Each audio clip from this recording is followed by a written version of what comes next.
بسم الله الرحمن الرحيم الحمد لله رب العالمين وكلمة ديني أما موضوعيني براروجين تها نفتيدي نفينا بانكو براروجين تري وحين سوق عادنا حديث قالي والنبي محمد عليه الصلاة والسلام ليه خيركم من تعلم القرآن وعلم ومضي هاي وحيدنكو قيمة بدن ويدنكو خير بدن ويدنكو لانديريسن qofka kitaabka ilaahay bartay si fiican maca tajwiid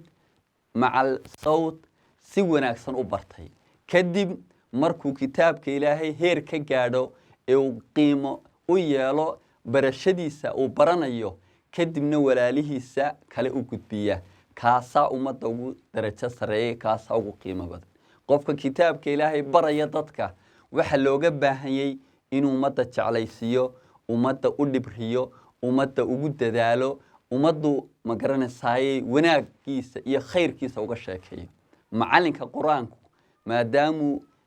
nabi maxamed calayhi salaatu wasalaam umadan ugu qiimo badnaa oo umadan in soo gaarsiiyay khayr iyo barwaaqo qof kasto baraayo oo macalinana waxa looga baahan yahay dariiqadii nabi maxamed in umada ku baro kitaabka ilaahay kitaabka quraanka marka dadka barayso waa inuu adiga ka muuqda oo adiga naftaada u korkeeda u ka soo wirwira markaas ummadana manfaco iyo wanaag gaarsiinaya ilaahay kitaabka ilaahayna jeclaysiyo barashadiisa iyo ku cibaadaysigiisa wasalaamu calaykum waraxmatullaahi tacaala wabarakaatuh